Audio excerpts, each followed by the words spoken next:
It's just past 15 GMT and we start in Pakistan, where authorities say they will follow court orders and arrest former Prime Minister Imran Khan for failing to show up in court on Monday. Well, hundreds of protesters are outside his residence in Lahore and have fought with police.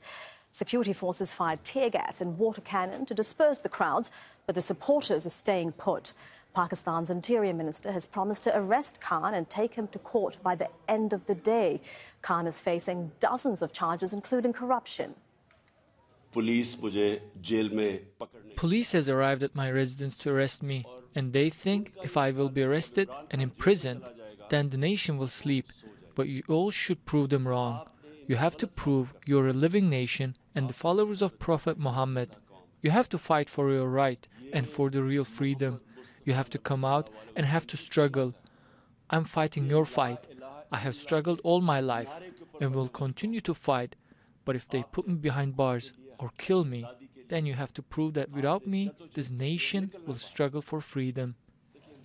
Well, let's go to our correspondent, Kamal Haider. He's joining us live from Islamabad. The determined as ever former leader Imran Khan speaking there, Kamal. We're hearing that special paramilitary forces, meanwhile, have been ordered to his house. This is also a determined government to arrest the former Prime Minister. Indeed, the government has made no secret of the fact. The country's Interior Minister now saying that he will be arrested. It is now imminent, and we have been getting some reports that it may have already taken place, but we cannot confirm that yet. Now, earlier in the day, the police came in strength. They brought in water cannons, they brought in tear gas. There were scuffles with Imran Khan supporters. The Interior Minister then ordered the paramilitary forces to beef up the police. One of the police officers who had gone to arrest Imran Khan from Islamabad was said to have been injured as a result of the stone throwing by the protesters. And after that, the Deputy Inspector General of Police was given the task of arresting Imran Khan. They have now put a siege around his house. Imran Khan supporters, of course, are there. Imran Khan himself has now announced a 6-member emergency committee of the leadership which will run the party affairs in his absence in case he is arrested. The likelihood of that being very high. Now, we are also finding out that there's been a strong reaction in the southern port city of Karachi. There have been protests in other cities of the Punjab.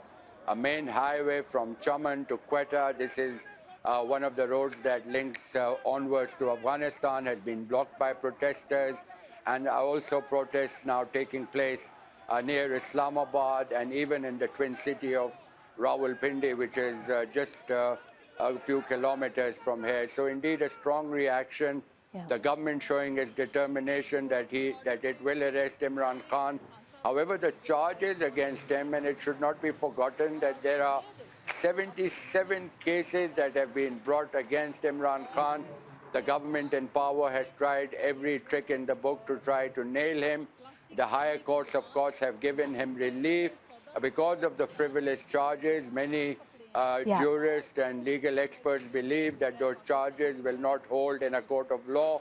And of course, now supporters coming out and the situation indeed quite tense. And really interesting that the protests are taking place in places other than Lahore now. You mentioned the many charges that he's facing, but his arrest, the attempt to arrest him, is over failing to show up to court in one particular case, isn't it, Kamal? Can you explain what that is? Yes, that particular case pertains to what is locally known as the Tosha Khana. The Tosha Khana is a state repository. Every time a foreign head of state comes to Pakistan, or if a Pakistani heads of state go overseas, they receive expensive gifts. These are then put in a repository which is known as the Tosha Khana. Imran Khan was accused of taking one of the watches from that Tosha Khana, although he made a rule that that he raised the price on it to 50% of the value of the goods, and he had bought a watch which was presented by the Saudi Crown Prince.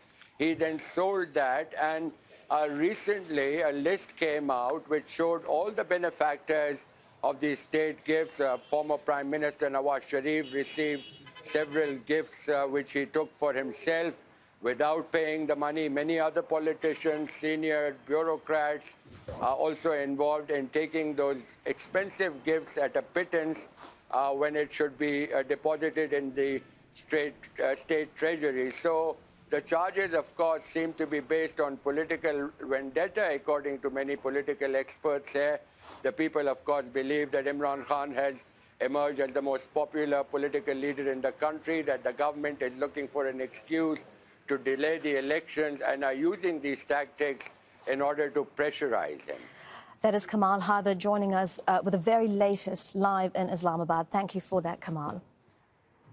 Well, let's get more on this. We're joined now by Arifa Noor, political analyst and columnist for the Dawn News website, and she's joining us on Skype from Islamabad. Thank you very much for your time.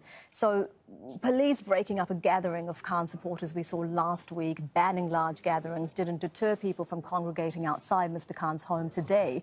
Is the government action against Imran Khan doing anything to deter support, or is it in fact bolstering it?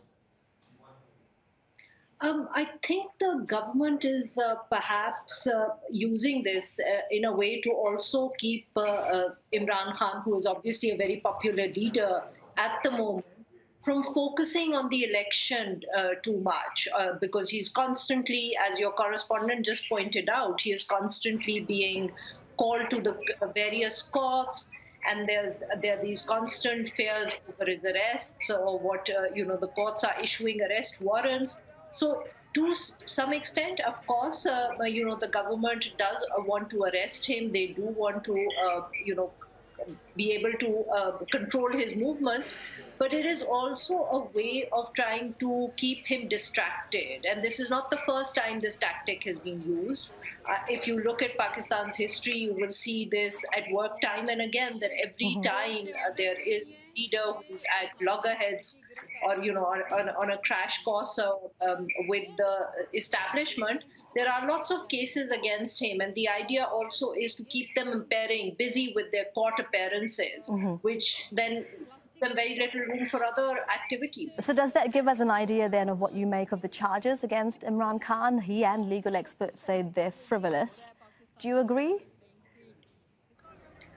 I suppose it could be said in a way that, especially in Pakistan, again, this is the history that when you do have such charges against political leaders at a certain time in their careers, they are what we call politically motivated cases. Even if there is some to them, the fact that they have been initiated is due to politics, and whenever they do end, it is also due to the politics rather than the merit of the case itself. And it's not just political cases, or rather legal cases, that politicians in Pakistan are used to facing. Khan has survived an assassination attempt on his life, and he keeps warning that there is a threat to his life. And this is a country that's also no stranger to political leaders being killed. Is he being provided adequate security? This is a difficult question. Because it's a very subjective view of what security can be or should be. As you yourself said, that, Pakistan as a political history is full of violent events. And we very recently, at least in our political memory, have lost Benazir Bhutto to an assassination attack. And Imran Khan himself has also been targeted once, and he still claims that he hasn't recovered fully from that attack.